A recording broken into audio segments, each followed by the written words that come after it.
I'll just get you just a brief overview of your job there, the role that you play within the club. Yeah, I'm the head of youth development, also youth performance, which is included as well. I've been at Wigan 10.5 years now, so quite a lot of experience dealing with young people.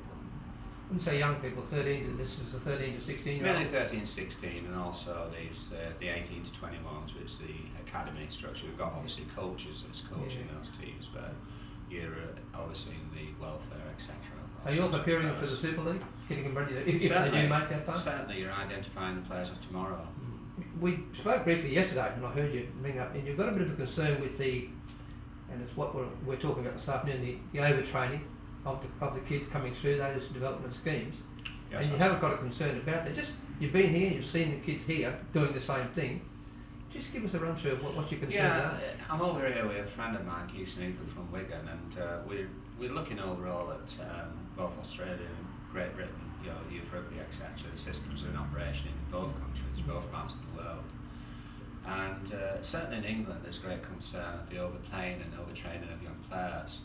And to our surprise, really, coming over to Australia, which is obviously the leading country in the world regarding rugby league at the moment, it's the same thing. Players are certainly overtrained, overplayed, etc. So I think we've got a problem in both parts of the world. Yeah. Tell me, I did write down there, your season runs from September through to the next August, is that right? Yeah, well, what happens is everything starts in September in England. The schools start, our scholarship system starts, and also the club, the young people go back to school in September, so their school games start at that time. And also the amateur rugby league clubs who do a great service, both schools and clubs in England, their season starts. The scholarship season starts, so everything begins in September. And then the schools and clubs are playing each week. The schools tend to play during the course of the week, the clubs at the weekend, and right up to what our season is, the nights, the lights, it remains light until virtually the beginning of November. So they're playing two games, sometimes maybe 3 games a week. And then it goes from November right to January, where the clubs are alone because they're playing at the weekends, and obviously the climate, the weather, the dark nights doesn't allow any night games apart from floodlight games. But there's then the club games. Then from January right up till April, the clubs and schools are then doubling up, and then from April is what we call representative games in England. It's service area games, which Wigan and Leigh are combined as an area. It's similar to Brisbane as a district or Gold Coast as a district, and they will play each other for 5 games from April is trials, March, April is trials, and then June, July they're playing each other in competitive games. And then from July, who is deemed to be the best players or the selectors have got talent identification officers, they'll pick representative players that will represent, such as the counties of Lancashire, which is virtually North-West counties, plays Yorkshire, similar to over in Australia, the states will play each other. Then by the time we're finished prior to that is a 4-day camp. The 40 players are picked for a 4-day camp by each age group, which is 12s, 13s, 14s and 15s, and then they're picked for the representative sides from the camps, and then when they're finished, the back end of August, the season started again. Yeah. So it's a year in, year out thing. There's no rest period, etc. So that's a lot of football. Quite a lot, and a lot of great demands are placed on these young players. And what I'm concerned about is the enjoyment factor. We're going for, of course, the quality players, but it seems a lot of quantity is in there. It almost seems as they're working against the scheme, because you're trying to bring the kids through to develop and to enjoy if they do make the professional code, but by the time, what you're saying is by the time they get there, they're not all that happy about it anyway, because they're just burnt out. Definitely, it's paramount importance that young people are developed correctly, but they've got to enjoy what they're doing. It's part of our ethos, part of every coach's ethos, and certainly professional clubs, amateur clubs and schools is the enjoyment factor besides the learning factor. And I think we're in danger of burning these young players out. Physically, yes, there's certainly a burnout there, but talk to me just a little bit about the mental side of it. I mean, there'll be both sides, or is it both that they're burnt out on? Both really. You want to see a smile on these kids' faces, but I think it's pressure. I think there's too much pressure now placed upon them. The pressure is in a way, we can't say it's self-inflicted because we're adults. Where everybody wants to bite to the cherry. We as a professional club at Wigan and certainly other professional clubs in the UK, and I'm sure it's the same over here, Brisbane Broncos, Gold Coast Titans, Sydney City, wherever.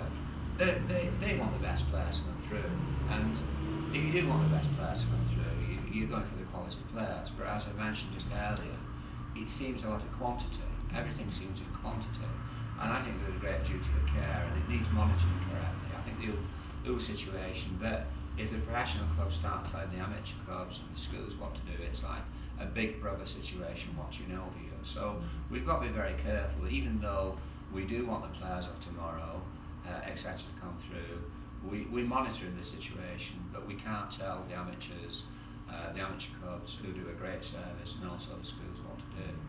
We have a bit of evidence of that here. I've just mentioned three names: Benji Marshall, Sonny Bill Williams, and a fellow in Melbourne, Greg Inglis. Now, when they finally did get through and stepped up on the big stage, they had horrific injuries relating back to probably where they've come from with the intensity that they had to go through before they got to.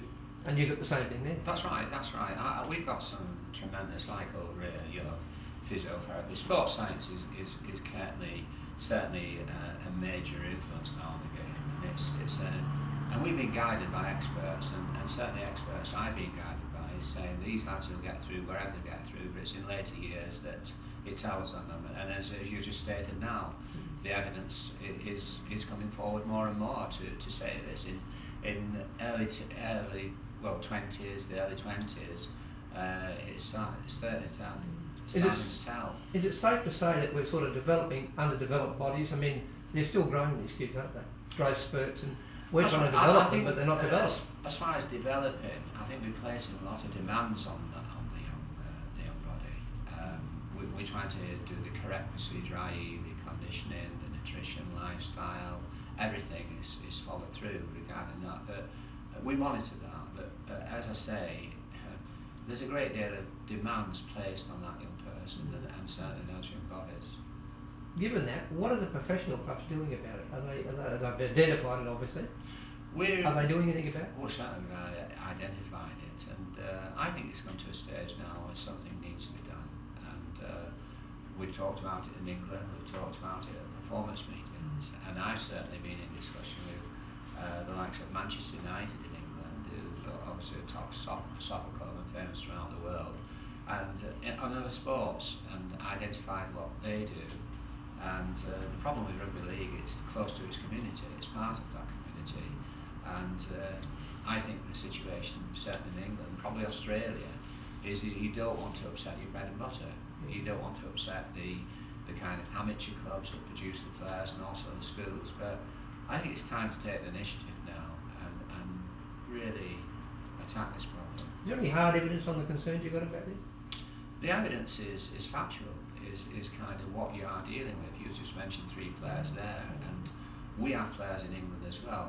The evidence that is presented to me, certainly by our physios who are specialists in developing young people, is 70% of the players, the young players from 13 to 16 that are treated, their injuries is due to fatigue. And they're saying to me that the players from 16 to 80, they're treating injuries that have been caused at the early stage of development, and also the senior the physios that's dealing with the senior players are presenting to me the same information that you've presented to the three quality players that you mentioned from Australia. Where do your three groups, like your schools, Bala, where do they liaise?